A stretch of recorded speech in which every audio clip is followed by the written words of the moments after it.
In 2014, two economists at Emory University published a finding that the wedding industry has spent decades trying not to talk about. Couples who spent more than $20,000 on their wedding were roughly 60% more likely to divorce than couples who spent between $5,000 and $10,000. Couples who spent less than $1,000 had some of the lowest divorce rates in the entire data set. This wasn't a fringe study. It surveyed over 3,000 married Americans and controlled for income, education, and relationship length. And the pattern held. That single statistic should unsettle anyone currently planning a wedding, because it points to something most engaged couples never calculate.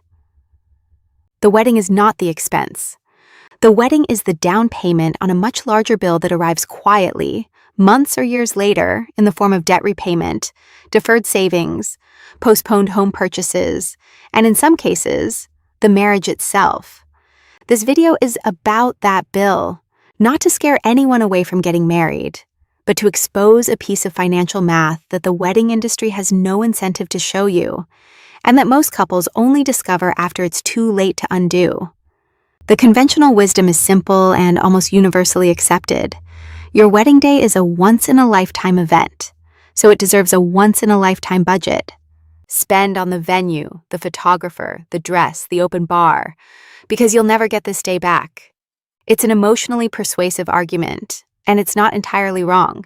The problem is what it leaves out. What it leaves out is where most of that money actually comes from. Zola, an online wedding registry and planner, put the average wedding cost at around $33,000 last year, and that figure climbed to roughly $36,000 in 2025. Almost nobody has $36,000 in disposable savings sitting around for a single event. So a recent LendingTree survey found that 67% of newlyweds went into debt to pay for their wedding.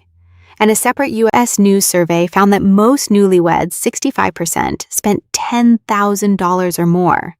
The wedding, in other words, is rarely paid for with money the couple already has. It's paid for with money they're borrowing against their future. This is the first hidden layer. The sticker price isn't the real price. The real price includes interest.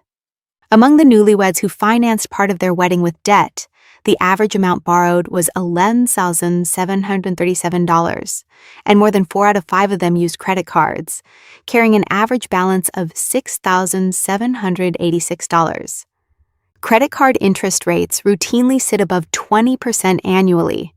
If a couple carries that $6,786 balance and only makes minimum payments, they can end up repaying nearly double the original amount over several years, in interest alone.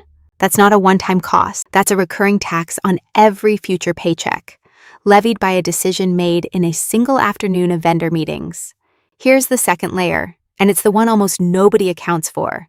Debt doesn't just cost money. It costs time. And time is the one resource compound growth actually depends on. Money invested in your 20s has decades to compound before retirement. Money spent servicing wedding debt in your 20s isn't just unavailable now, it's unavailable for the entire window when it would have grown the most.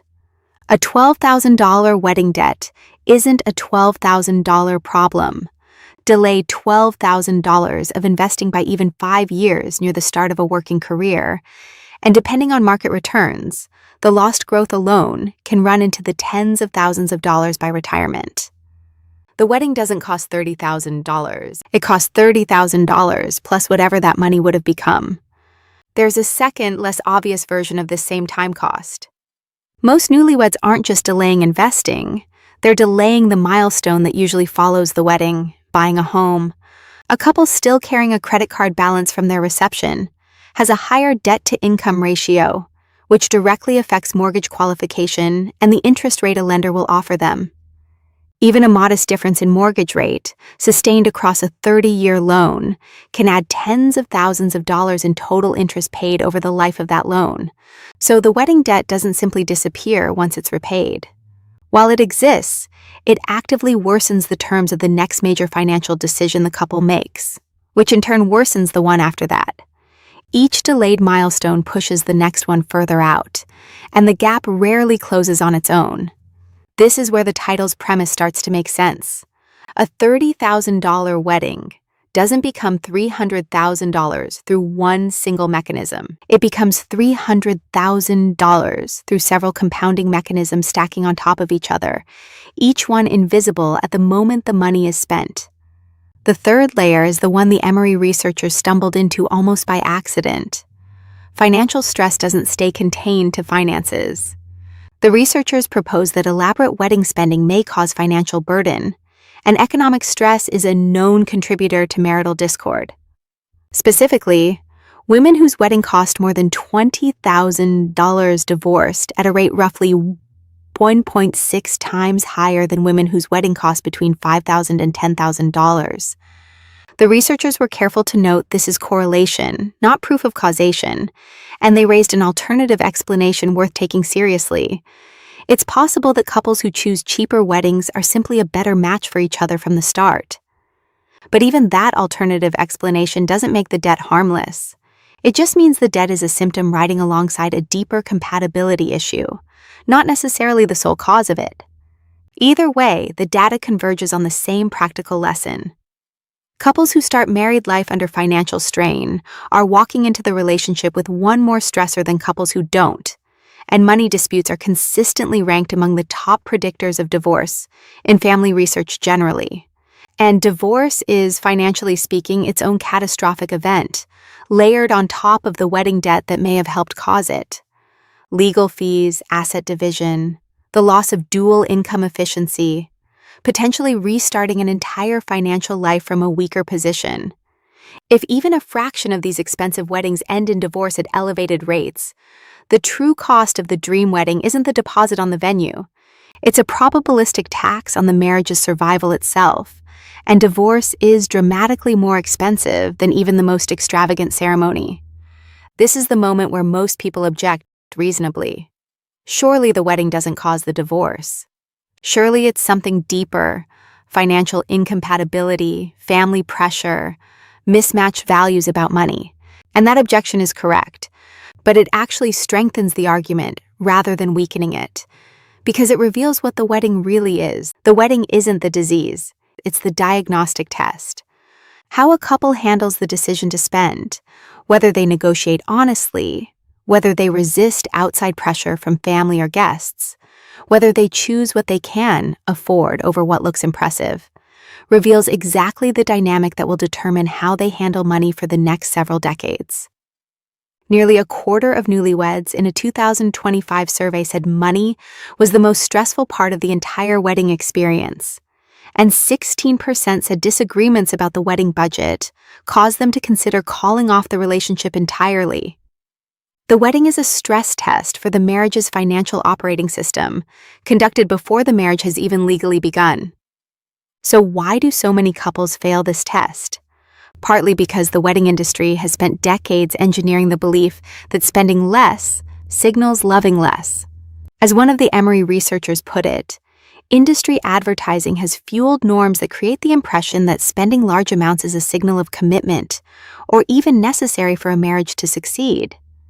Nearly a third of couples in a recent survey admitted they felt pressured to overspend specifically to impress their guests, not because the spending itself improved their wedding day, but because of how it would be perceived by others. That's an important distinction. A meaningful share of wedding debt isn't financing the couple's happiness. It's financing an audience's impression, which leads to the broader principle underneath all of this. The dream wedding trap isn't really about weddings.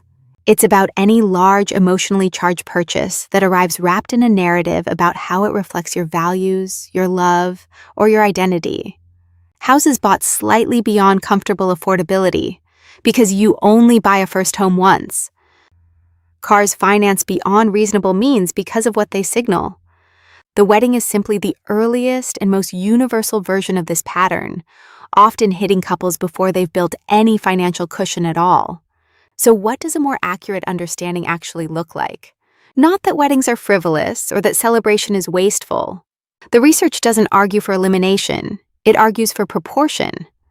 Couples who spent $1,000 or less on their wedding had a lower than average divorce rate in the same dataset, suggesting the highest functioning outcomes weren't necessarily about spending zero, but about spending in a way that didn't outrun the couple's actual financial foundation. The real insight here isn't a budgeting tip, it's a reframing. A wedding is a single afternoon engineered to feel like the most important financial decision of your life, when in reality it's simply the first one you'll make together. The number on the invoice fades from memory faster than almost anyone expects. The financial habits formed while paying for it do not. They compound quietly for decades, long after the flowers, the photographs, and even the marriage itself have faded from view.